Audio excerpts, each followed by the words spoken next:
Hi everyone, and welcome to another episode with Escapist Corner. Today with Dr. Joel Kahn, a lifelong almost vegan and doctor cardiologist, and he's been very active in this like plant-based community.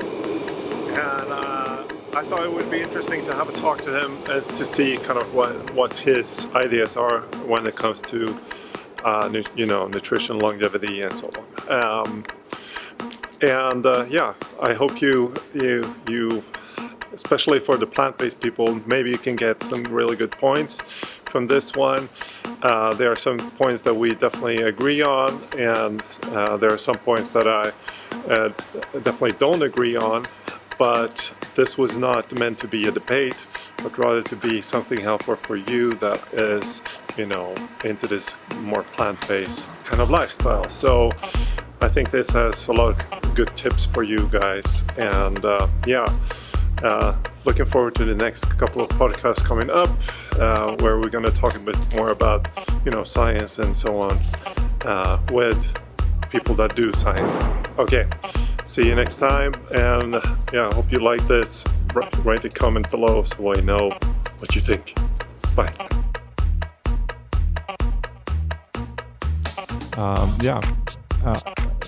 An honor to have a very special guest on the show today, which is a very popular doctor out of the States, Detroit, not Chicago.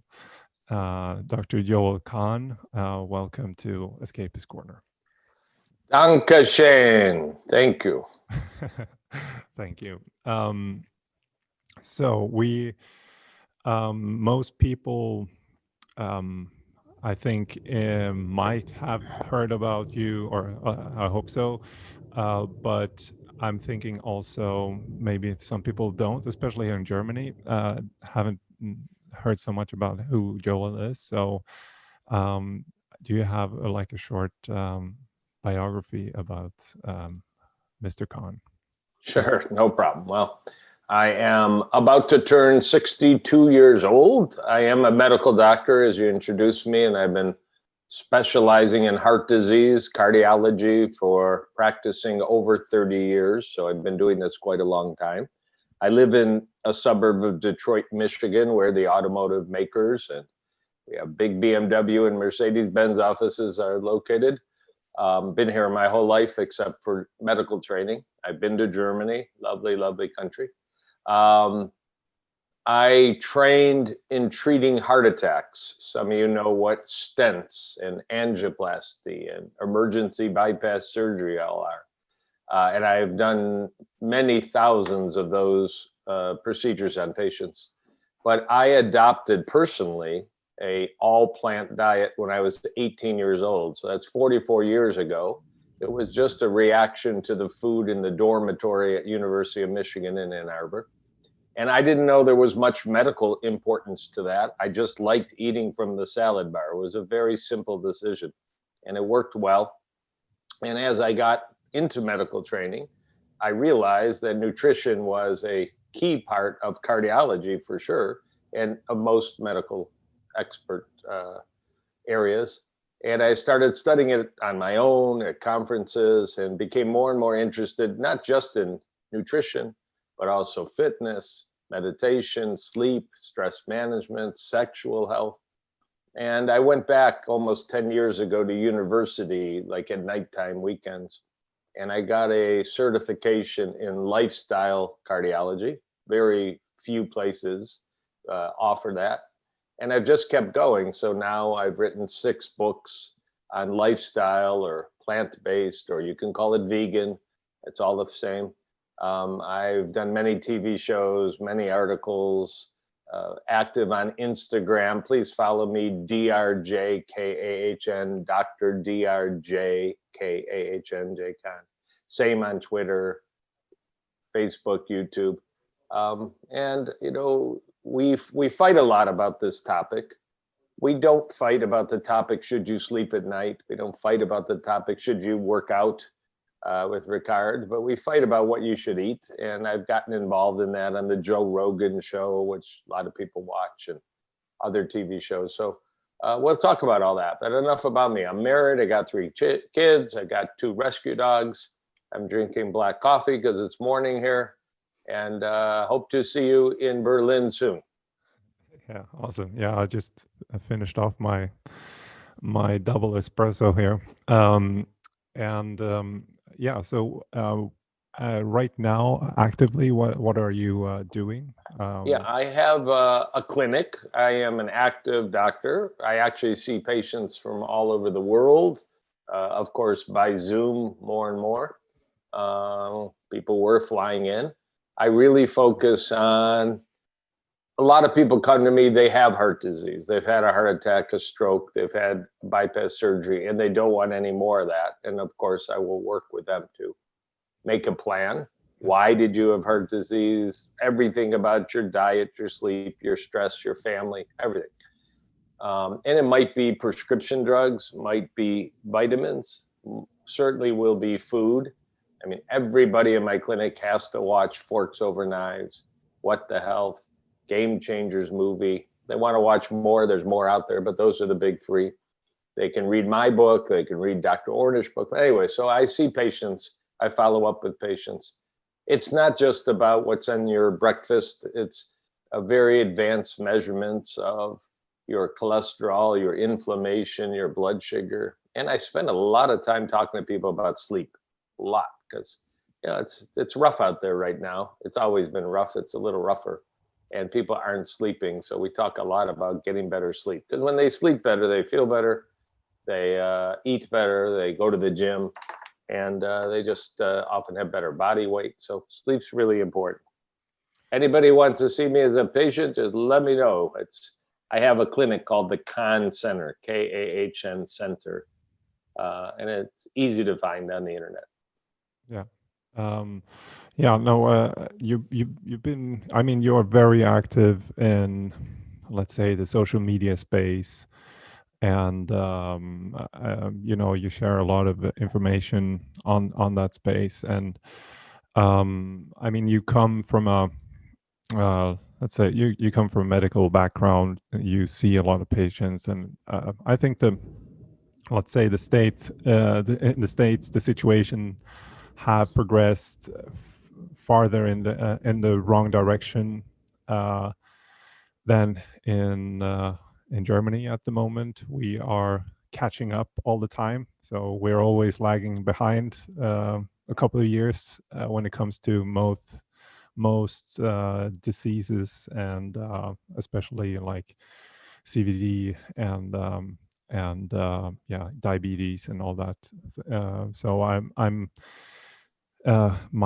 see my and this is kind of where I think we are like the thing that we are doing here at the gym, where we're keeping patients out of your clinic in one way, and that is also kind of our goal, not in particular to keep them from your clinic, but keep them from going to the hospital, so they don't have to go to the hospital. And I agree. I mean, if you're at your gym, if you're combining fitness and some nutrition information, I mean, and you could maybe mention sleep once in a while, yeah. You've conquered, those things that we can control that do keep you out of my clinic, that do keep you out of the emergency room. Yeah. We estimate that about 80% of all heart disease, and it's a lot of heart disease. It's a lot of people dying or having surgery. 80% is what we choose to eat, whether we exercise, and whether we smoke or not. Those 3 decisions. So you're dealing with 2 of them for sure, nutrition and fitness. And of course, I'm sure you're encouraging people not to smoke. So you're doing great work. You keep them away from me. Yeah, well, basically in the long run, it's obviously what we see is getting people more, if they can get more self-control and do this by themselves and so on, by all means. So it's not like we need to do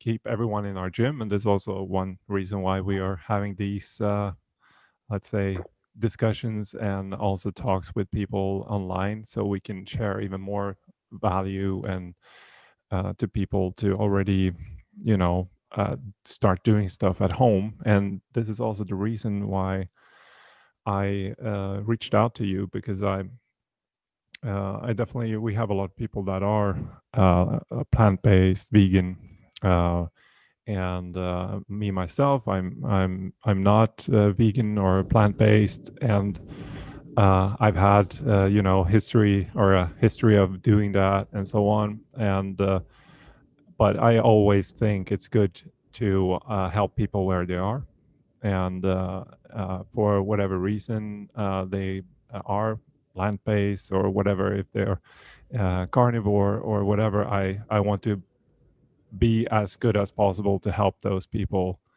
in the situation where they're at. And uh, I think what we can do, or what I can do, is I don't need to tell people to convert from Christianity to Jewish or to Islam or whatever. I just need to make them as good Christians or Jews or Muslims as possible, if that makes sense.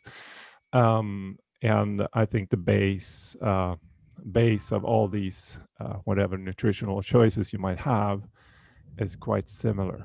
But so let's just dig into, because you have the most let's say experience, I would say, or much more experience than me, helping people that are actually on a plant-based diet too. So what are like the common things that you see plant-based people doing that is an easy fix for them to maybe enhance their diet a bit?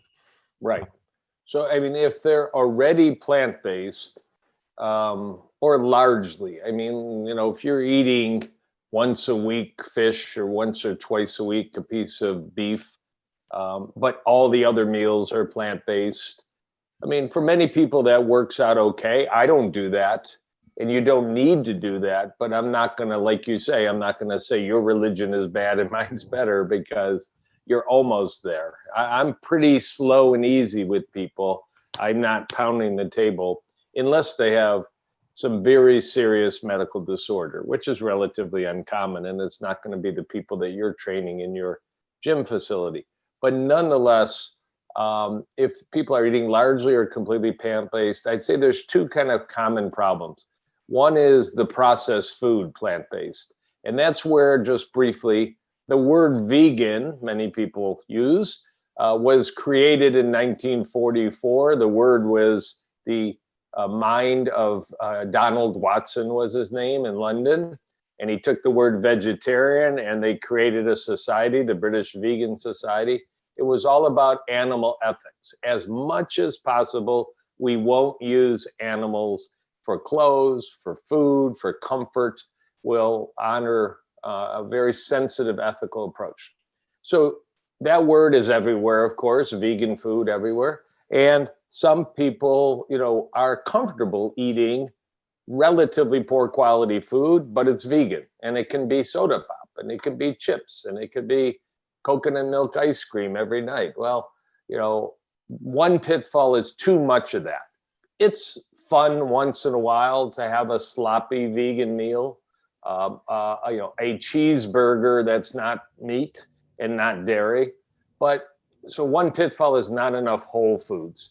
I mean, I call them one ingredient foods. A strawberry is a strawberry. You can't turn it over and read 26 chemicals in it like you can with some of the fake burgers, fake pizzas, fake sausage. So most of the plant food you eat should be plants, not in a factory. There's a quote many years ago: if it's made in a plant, skip it. If it's made from a plant, eat it. But nowadays it's confusing, because there's a lot of grocery store plant foods that are really not much different than frozen foods and fast food. So enough said.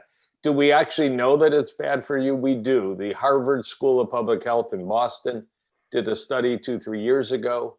People that were eating largely plant-based, was it high quality whole plants, or was it largely processed chips, bars, powders, frozen, and soda? And it turns out that from a heart disease standpoint, those that were eating the processed food vegan diet didn't do very well. They actually, in that study, seemed to almost do worse than the general US public.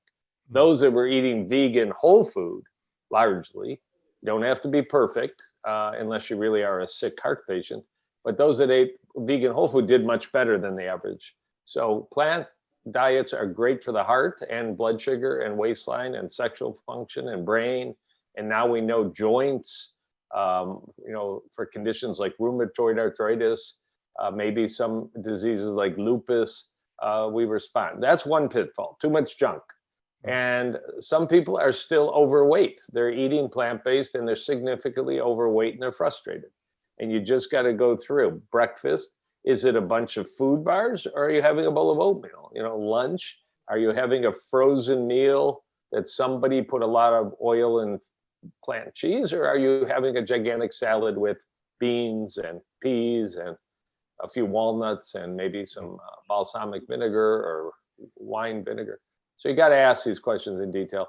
And then the second pitfall is an honest discussion about vitamin levels. Now, the vegans get beat up. Oh, how can your diet be good? You got to take vitamin B12, and other people take more than that, vitamin D and others.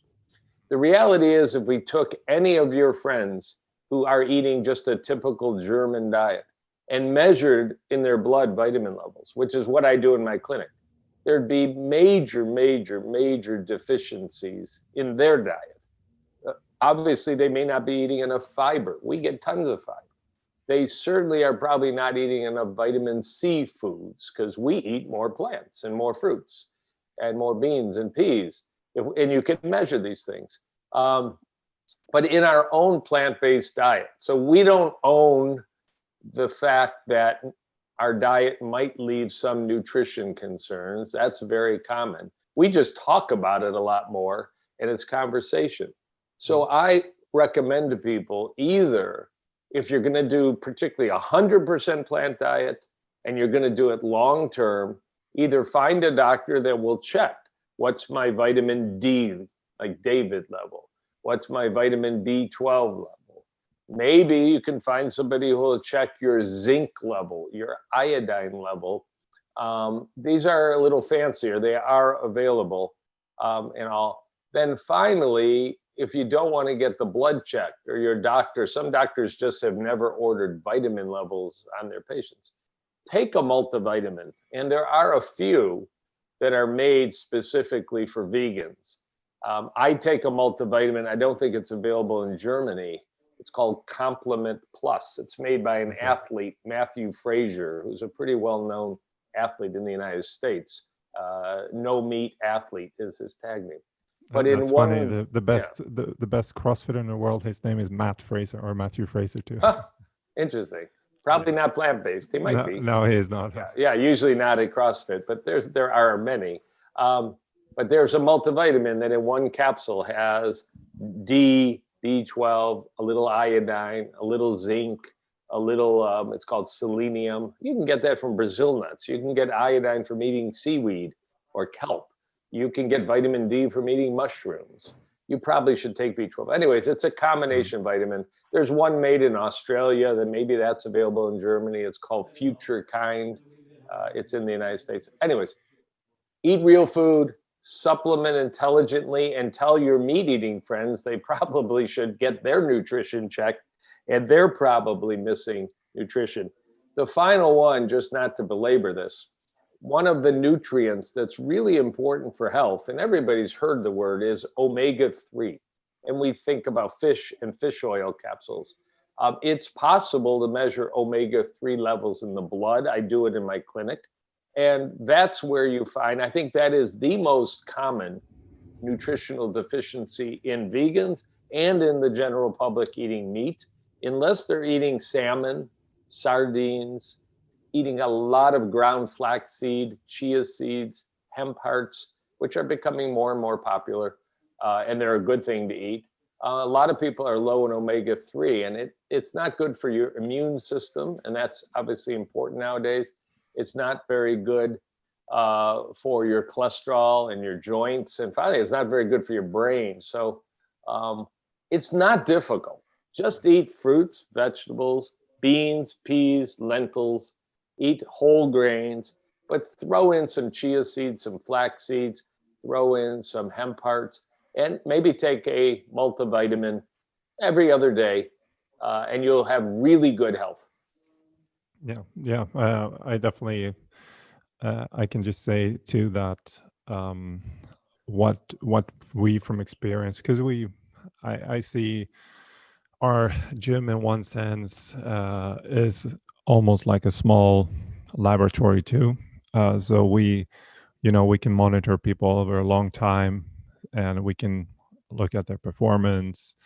What we don't have access to here yet is a real laboratory where we could pull all data, blood work and stuff like that. But the thing is, we don't need to do that in particular, because we can observe performance, and obviously just looking at people and asking them, do you look better or feel better? That's a very good estimate to start with. And if you're overweight, you already see that, but we also have all kind of ways to measure body composition here. We have these kind of scans and everything for that. But what I see with plant-based, not only plant-based, but I tend to see it a bit more often, is some like sub nutrients in let's say here in proteins. So they are under eating proteins, which is can lead to that you are not able to grow as much muscle as you should have. And obviously that is not just it's a big issue for our entire society. I would say that orthography, where people just are losing muscle over the age, and this is not, it doesn't have to be that way, as long as when we get older, it really helps to have more protein in your diet. Well, let me, I Yeah. just, if you don't mind, because we focus on protein so commonly in the nutrition world in general when we're talking to our patients about vegan diet or not. And you're not wrong, but there is some data that's interesting, and it's what you just said, but most of your clients are not very old, I would imagine. So there is some data, again, from Harvard School of Public Health, as well as Professor Walter Longo, who's a nutrition guru in Italy and Los Angeles, that until you're about 65 or 70, if your goal is to be healthy and avoid cancer, heart disease, brain disease, diabetes, a naturally lower protein diet, which some plant-based diets are, you're not eating 12-ounce steaks and half a chicken. You're getting plenty of protein from beans and peas and lentils and leafy greens and nuts and seeds, but a lower protein diet till about age 65 or 70 may actually slow the aging process that takes away our health. After about age 70, to maintain muscle mass, whether it's staying vegan, there's a lot of old vegans, but really making sure that there's a lot of protein-rich foods. I'm a big fan. I take a big handful every day of chlorella tablets. You don't have to do this. We don't have to make this complex.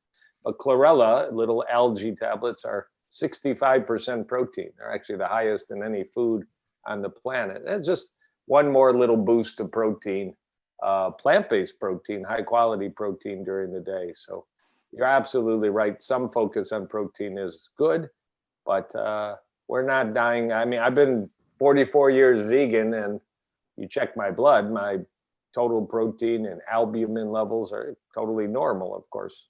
Yeah, I think we definitely, I think of the full picture of, I want to see full body composition of, your muscle mass and with your blood work and so on. It gives Right. us, but I think like a very easy estimate, not only muscle mass, like obviously we can see this in the bodybuilding, in the bodybuilders, like you can have a lot of muscle mass, but be dangerously unhealthy. And and it doesn't really have to do with the proteins that much, but with everything else that they're just shoving in. Right. But yeah, so to kind of put a point on that, on the protein, is that, as I see it, as long as you're not losing, leg strength, grip strength, and stuff like that, which we can easily measure. I mean, our audience here, we're mostly having people between 30 and 60 years old here. But definitely, like looking at my grandparents, my parents, I want to have them have as strong legs as possible. That's a very good indicator if they're going to live long. And yeah, so we have to look at, if are there changes, in their, if they're training, exercising, taking care of themselves, and they're eating as they should be, and they're still not, they're losing muscle, then we definitely want to look at adding some more protein, just like a simple. And then you can have, all these individual cases where somebody has some problems with taking up protein for some reason. It can be ancestral, it can be, genetics, who knows, or toxins from other places. But yeah, I hope those guys that are, plant-based out there, they um, that it helps them to understand that a bit more. What I wanted to go into too was this, the nutrition discussion that has been the nutrition wars the last years. Like wars is very exaggerated. Where do you think that has been going now the last, Yeah. the last a year or so? Because my feeling was that back in, 4 years ago, it started kind of with this Tim Ferriss of optimizing everything and so on. Yeah. And then we got into, yeah, I mean, Joe Rogan is one source, of course, and then we have Netflix, of course, also, that have been into, we need to find the perfect solution, and we have to say this is the only way to do it. And yeah, optimizing, we got into, the Joe Rogan, where we have specialists like Rhonda Patrick, yourself, and multiple nutritionists and so on, telling about their tweak. And yeah, obviously, like someone like Sean Baker also, who then was on, and all this extremes. So Right. So, actually the food wars, we can call them, they're actually not new. Around 1970, there was a vigorous and pretty well-known food war between two eminent scientists. One, many people know the name Ansel Keys from Minneapolis, Minnesota, who had just completed one of the most informative scientific studies on nutrition called the 7 Countries Study, where he felt, along with 17, 18 other world famous scientists, it wasn't just him, he's just the one that's most famous, that saturated fat in the diet was a major contributor to heart disease. So cheese, egg yolk, red meat, poultry, lamb, pork, pastries with butter and lard, that saturated fat. But at the exact same time in England, a less well-known but still known scientist named John Yudkin, Yudkin, argued it was sugar, sugar, sugar. And it was a very ugly debate. I mean, it was in the scientific literature. It wasn't on the internet, of course. We're talking 1970. So these food wars are not new. Personally, we know in 2021 that both were right. Even the most recent guidelines in the United States for nutrition, as of 3 weeks ago, came out, cut your saturated fat, cut your saturated fat, cut your saturated fat. So 50 years later, we're still saying it. There are people that argue that's wrong. They're really fringe, noisy voices. And Sean Baker, who is a friend of mine, would be one of them. Don't worry about saturated fat. That's not a responsible statement by a responsible health professional. And we know that excess sugar, whether it's soda pop, whether it's cookies, cakes, ice cream, where you're getting it, energy drinks, we know that that's also not good for your health and can lead to obesity and can lead to ultimately other diseases that follow with obesity. So they're both right. And then, but just to tell you, about 10 years ago, in 2010, there was it's pretty well known, this stuff's all published. It's like conspiracy. It's like what's going on in Washington, D.C. right now. But there was data that the dairy industry was getting very nervous that more and more people were drinking soy milk. And it wasn't really almond milk. It was more soy milk 10 years ago. And they put some money together to try and change the public perception that it wasn't dangerous to eat foods that were rich in saturated fat, like meats and cheeses, but particularly dairy. And in 2010, a scientific paper was published by an author named Patty Siri Torino. And it wasn't new science. It was what's called a meta-analysis or a review. But the way they massaged the data, they concluded eating lots of cheese and meat and eggs and dairy don't seem to cause heart disease. We misinterpreted the data, and Dr. Ansel Keys was all wrong. Since then, it's been a slugfest. It's actually been close to 10 years. And most scientists believe that that paper was very poor quality, and a couple others that followed were very poor quality. They've been criticized widely. But, once you tell the public it's okay to eat bacon and eggs and cheese and hamburgers, just take the bun off, but eat the hamburger. Once you tell the public that, they're happy and they're done, and that's what they're going to eat. So even though and then of course there's a book in 2014 people heard of by an author in the United States, Nina Teicholz, Big Fat Surprise. And it continued the theme that we got it all wrong. And there's a new, Bible that you can follow. The real consensus is we didn't get it all wrong. We eat too much. We eat too much processed food. We eat too much sugar. We eat too much saturated fat. We eat too many animal products. And we don't eat enough fruits and vegetables and beans and peas and whole grains. So, you were right on a Joe Rogan show. And I've been on, as you know, I've been on the Joe Rogan show a couple of years ago for 4 hours. It's Hollywood, although he's moved to Texas now. It's Hollywood. It's about entertainment. It's not that you can't have a serious discussion, but it's not exactly the equivalent of the university in Berlin to, the level of discussion.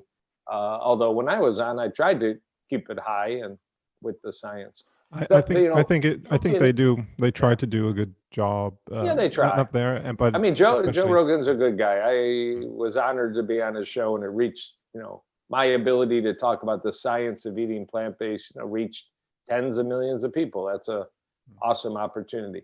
But the question for your listeners is really a couple. You clearly can feed a human many, many different diets, natural diets, whether they live in Africa or Asia or the States or Europe or Northern Europe or the Mediterranean basin. And you can grow up and become an adult and have children on many different diets, including some really, really bad diets, because the human body is pretty resilient. You might already develop disease by the time you're 20, 30, or 40. It might be obesity, high blood pressure, blood sugar, cholesterol. Your joints may hurt. You may look old. You may be turning gray. I still got a lot of black hair at age 62. I'm pretty happy about that, but at any rate, the real question is beyond that. It's your parents' age. And when you're 50, 60, 70, what diet is going to have the best chance of keeping you alive, not on 10 medications. If you're a guy still able to have an erection, not hospitalized, not surgery, not bypass, not heart attack, not stroke, not diabetes, so-called chronic diseases of aging, because they're much more common from age 50 and up. And that's where the real debate is. Are you going to be healthy at 60 if you do hardcore keto? Are you going to be healthy at 60 if you do hardcore paleo? And are you going to be healthy at 60 if you do hardcore plant-based whole food? And the answer is they're all better. All those diets I just mentioned are better than the typical diet most people eat.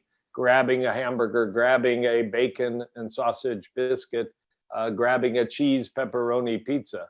I mean, paleo is better. There's more clean food and there's less processed and refined and sugar. But the data overall suggests a diet that's 90, 95% or 100% whole food plant-based.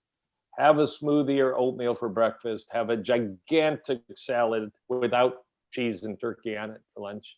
Make a beautiful bean chili for dinner. Have an apple for dessert. Drink a lot of water. The odds are the best you're going to come out in good shape and still be a good athlete. Of course, I would assume the movie The Game Changers made it to Berlin, last year. Netflix has been. Yeah, of course, it's on Netflix, right? Yeah, right. so hopefully everybody's watched it, because the science of the movie The Game Changers was very carefully selected. I mean, it's not propaganda. I mean, in fact, all the medical references are on the screen while you're watching it. So, I teach a plant-based diet because it is the most scientific to prevent getting sick, but it's also got the best data that if you already have an issue with obesity, blood pressure, heart disease, erectile function, diabetes, do something like the Mediterranean diet. And you can do a plant-based version of the Mediterranean diet. I mean, the Mediterranean diet is a very plant-rich diet, but you can do it 100%. Some people call that a vegetarian diet, vegan, but patterned on how they might eat in Sicily or Italy. I mean, what I also tell people is because I think it's good to have your own experience of whatever you go for.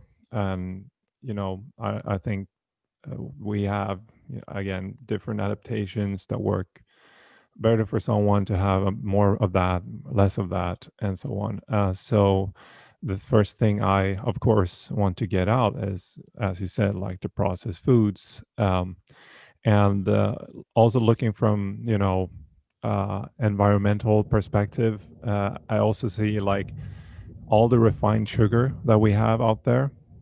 At least in Europe, 50 to 60% of the refined sugar come from shoveled rainforests in Brazil and those parts of the world. So if you want to save the planet, let's say it's a non-discussion thing. Really, we don't need that, right? So we can. And I agree, and that's not we can even start with that.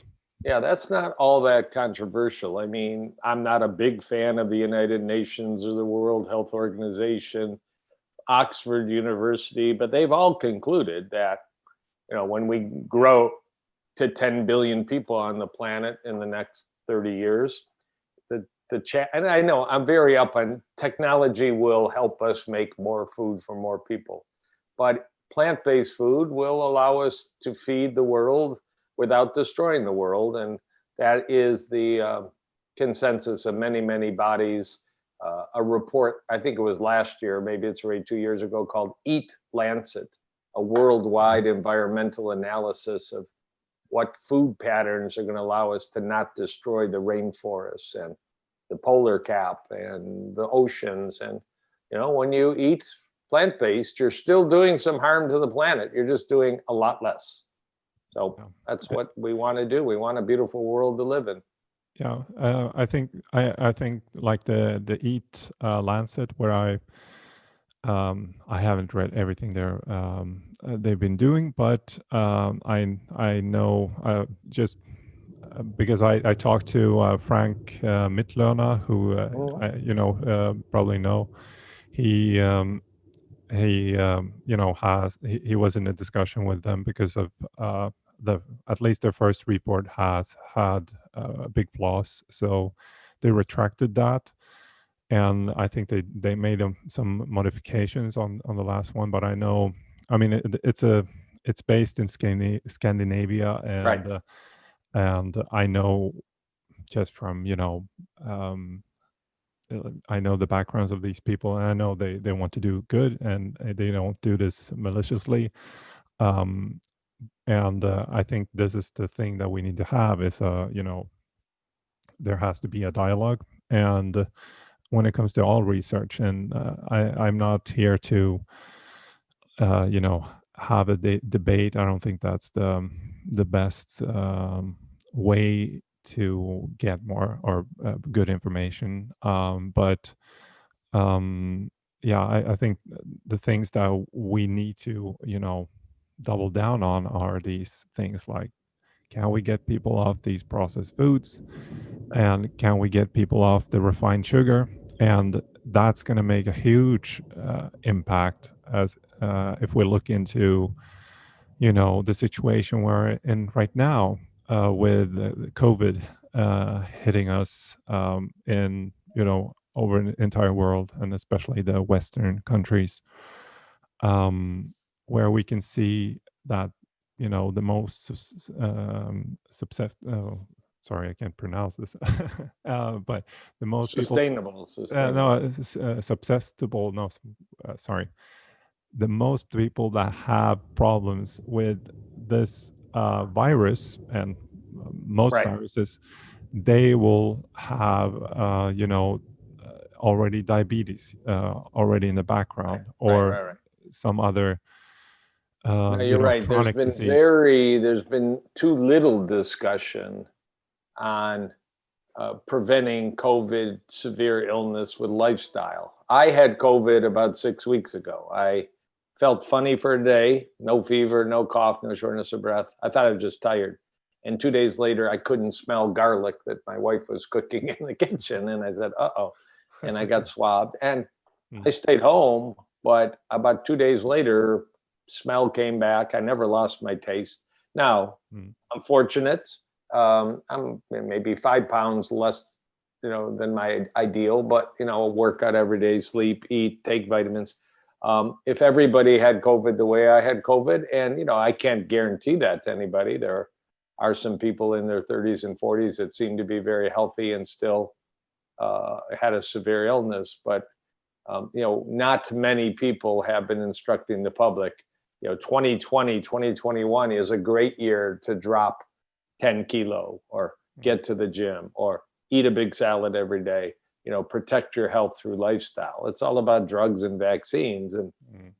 we look forward to those being successful, but we're missing the boat without a Mm. question. Yeah. So one major thing is, as you said, just the underlying thing that I see in many of these diseases is, of course, insulin resistance, and Right. Yeah. and you know, this is where, at least, this is a hypothesis. You need to have real testing on this, but hypothesis: you can look good, you can seem to be looking good, Right. you can be an athlete, but you can still be insulin resistant.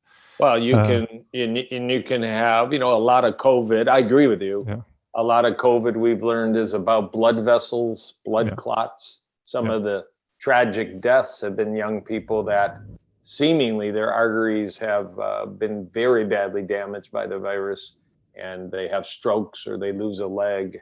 yeah, And that's all blood vessel health. And I can tell you, because that's my specialty, I test people in their late 30s and certainly in their 40s, and maybe 40 to 45% have silent blood vessel damage that they have no clue about. You have to do a CT scan or an mm, ultrasound.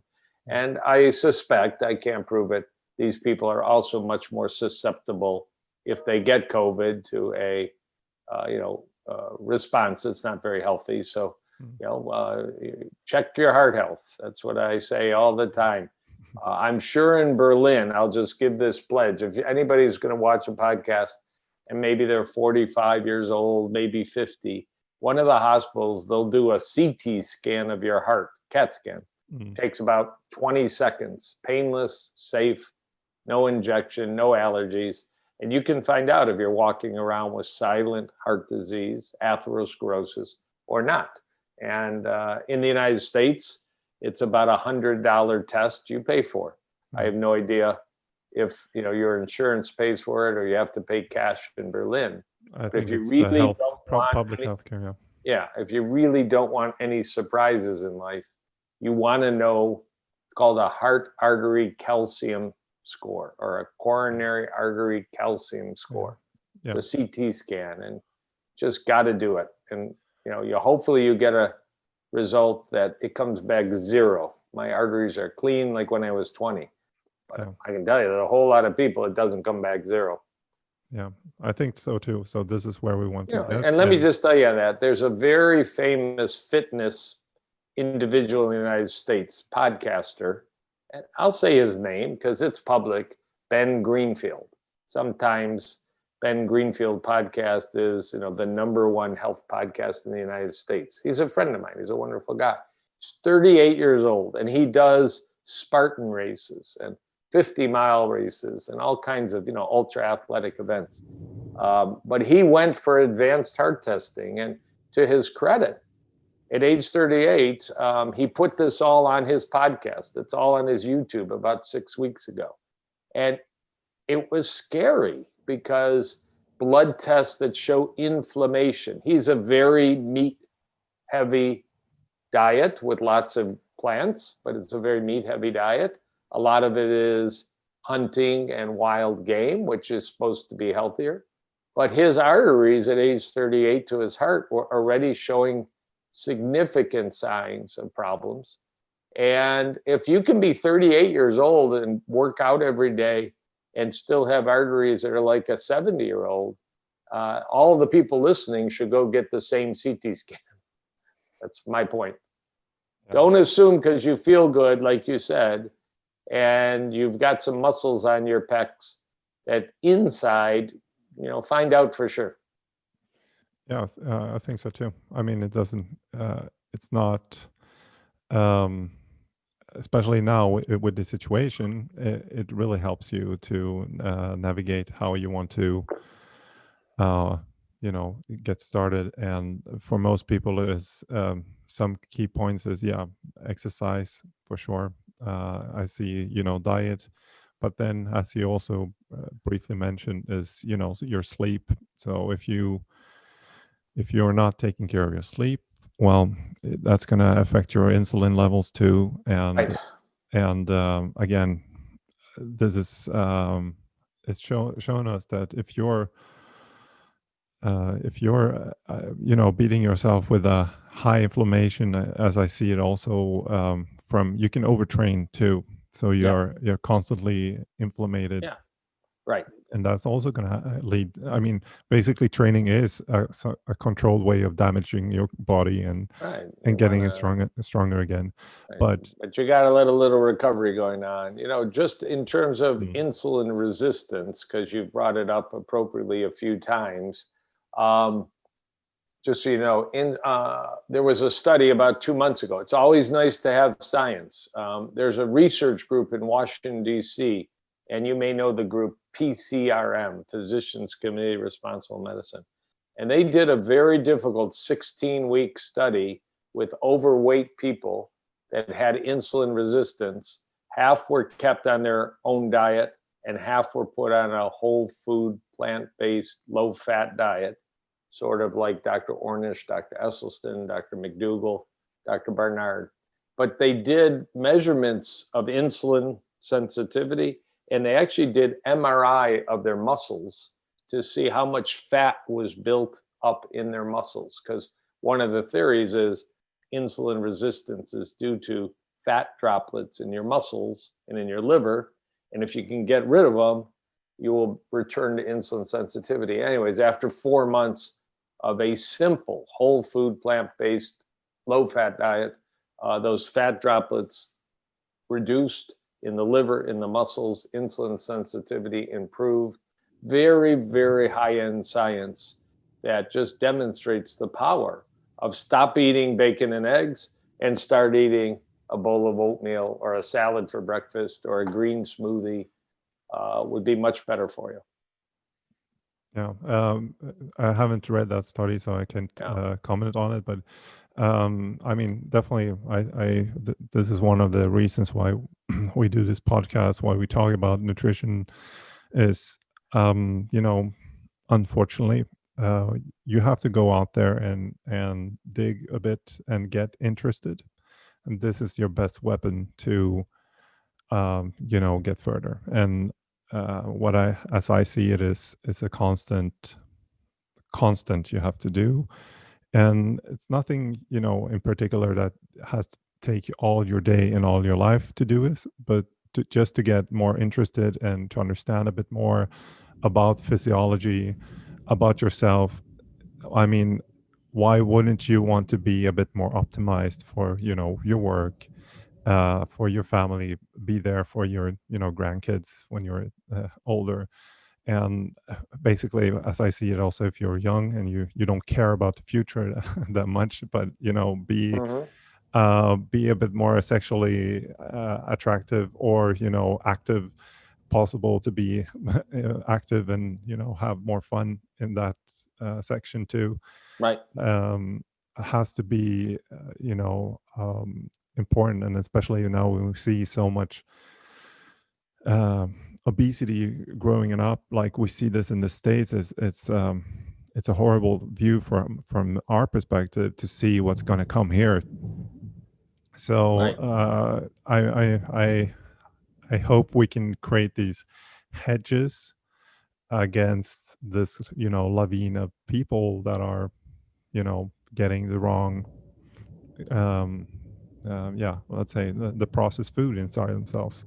And so that's kind of at least from my perspective, my first intention is to get people interested and start to dig and so on. Speaking of training, so what kind of training what's your regime when it comes to training? I do something every day. I do it at home now. I used to go to a gym a couple of miles from my house. It's actually saves time to do it at home or outside, but it's pretty cold out there right now. And I don't have a trainer, and I'm not trained as a trainer. My main goal is not to hurt myself. So I vary it around a lot. I do something strange every day. I do a yoga flow called the 5 Tibetans. And anybody could read about it. An ancient yoga flow that's a lot of core flexibility and strength. And every day I do that. I actually have a power plate, a whole body vibrational plate. And I actually do this yoga sequence with a power plate. So it gets the muscles flowing. It has some data. These whole body vibration plates are good for bone density and bone health. I enjoy that. And I will sometimes do that with free weights around. And then I'll do 15 minutes of pretty intense cardio. It could be a HIIT protocol on a bike, a treadmill, a rower. And some days that's all I get. I get 25 minutes and I have to buzz off. And other days, of course, I'll add on a little bit more. I live on a lake, so in the summer, I'm always kayaking, swimming, paddle boarding. But I'm not a long distance guy. I've never been a long distance guy. I was a slow, fat kid. Now a slow, not fat adult. And again, I think it's better to do something most days for your whole life, than jump in and get all excited for 3 months and then give up on it. So I literally 7 days a week am in my basement, usually in the morning, doing some workout, some strength, some yoga, flexibility, and definitely some cardio.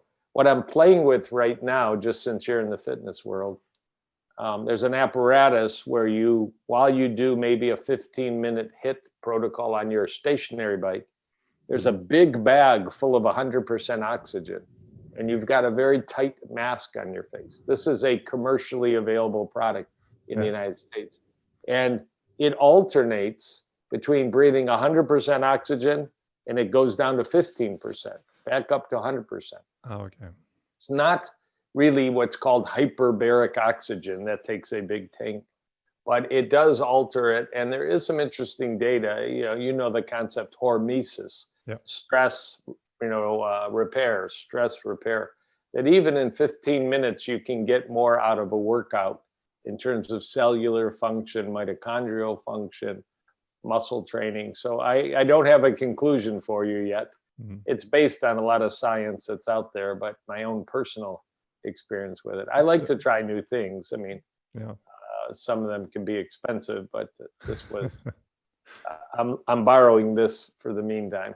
I think something that might, kind of touch on that is I know you promote some sauna use or infrared sauna use, and I mean I'm half Finnish, so I can live in a sauna, but what about what about the cold? So so that's new for me. I mean, in the last year, I may add some Wim Hof breathing in. Other people know, other breathing patterns called Buteyko breathing, a little quieter, softer, shallow breathing. And I won't jump in my lake in the winter. I'm not there yet, but I'll alternate hot and cold in the shower several days a week for about 2-3 minutes. I'm not convinced what it does. Maybe you make more brown adipose tissue, and it's metabolically healthy to have more brown adipose tissue as opposed to white adipose tissue. That's been in the news lately. But I think, cold is good. And you're right, the Finnish data, I mean, there was a lot of data for infrared sauna, and a lot of it came from Japan over the last 30 years for heart patients. But there is a cardiologist in Helsinki, young man with a very Finnish name I won't try and pronounce. Way too many consonants in his name. But he's been publishing a lot of data about the health benefits of Finnish sauna on the general public. You appear to live longer if you answer the question, I'm in my sauna most days of the week for 15 or 20 minutes. Now, it might be those people are just healthier, better habits, better diet. But when they try and separate that by multivariate analysis statistics, it still seems like sauna may have an anti-aging effect that, if you have the opportunity to benefit from it. I can explain just for the listeners and for the viewers is that in Finland, sauna is integrated in every household.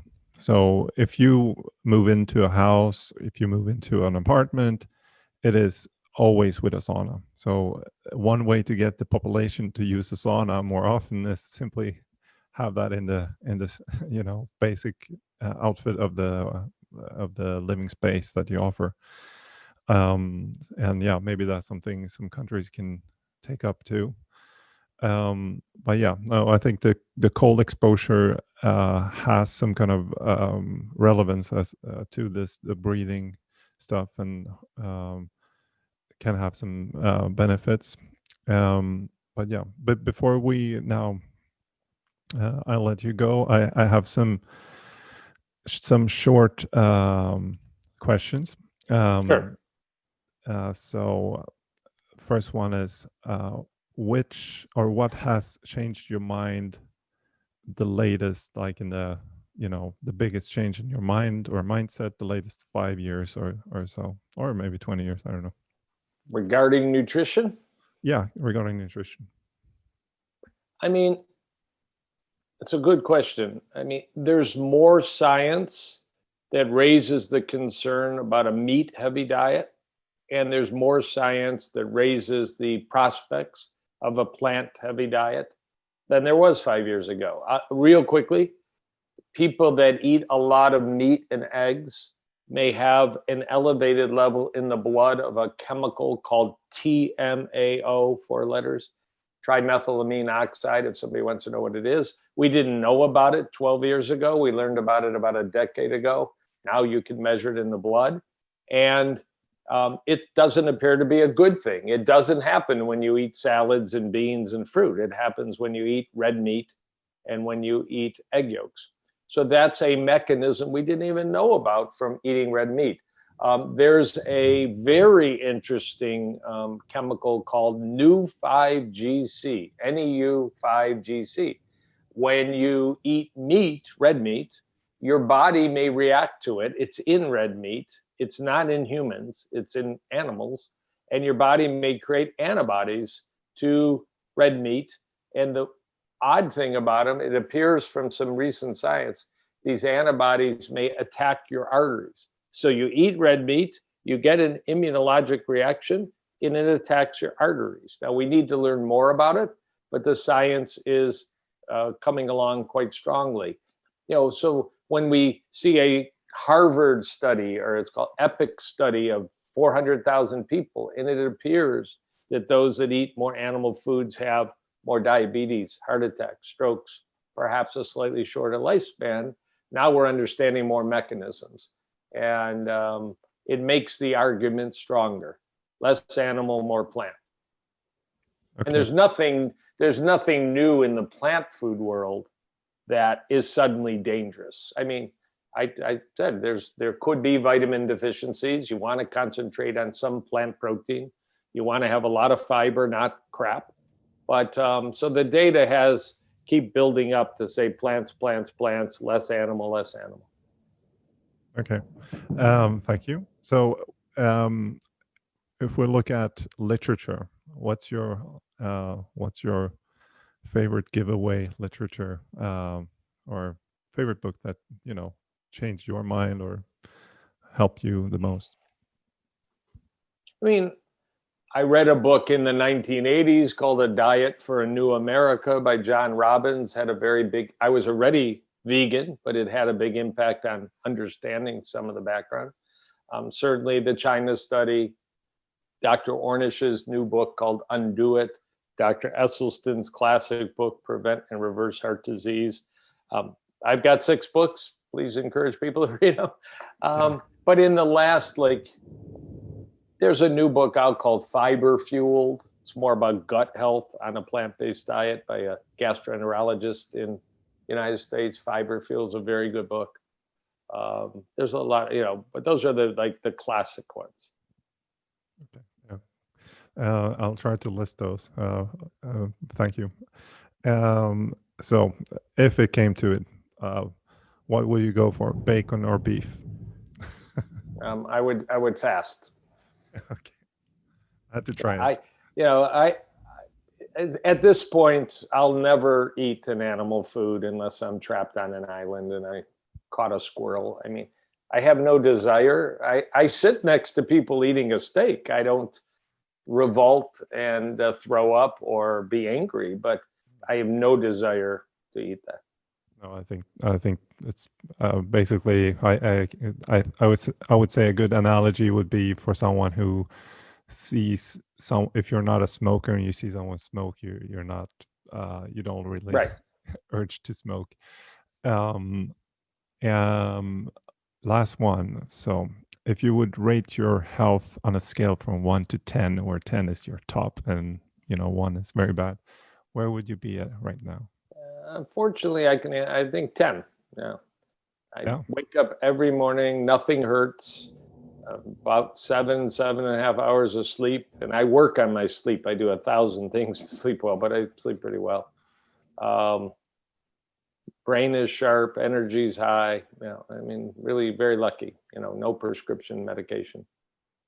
Okay. Oh, very good. Have you tried CrossFit anytime? Yeah, I did it funny, I was thinking about that this morning, about a year. 8 years ago, I did it for a year with one of my sons, hardcore. Okay. I was convinced I was going to hurt myself one of these days, but it was a good experience. Yeah, cool. Well, thank you a lot for your time and thank you sharing your experiences here. And yeah, I love to keep in touch, and from all the the science and so on behind this, I think there are even more people we can reach out to, talk to, and yeah, I look forward to see also your your work out there. Thank you. And Tell me, what is the Facebook page that it's streaming on so I can share it? it is should be on our Escapist CrossFit one. Okay. We'll have to see. If, Oh, I see it down there. Yes, it's actually at the bottom of our Zoom screen. Okay, you see it. Yeah. So yeah, and it's on my. It's somehow connected with my private stream. But yeah, it's it's technique. IT, it didn't work with a YouTube for some reason, but yeah, it's going to be up there too. Thank you everyone for listening, joining this, watching this, and thank you, Thank you very much. Joel. And All right. yeah, keep yourself healthy, and You too. Auf Wiedersehen. yeah, auf Wiedersehen. Ciao. Bye-bye. Bye.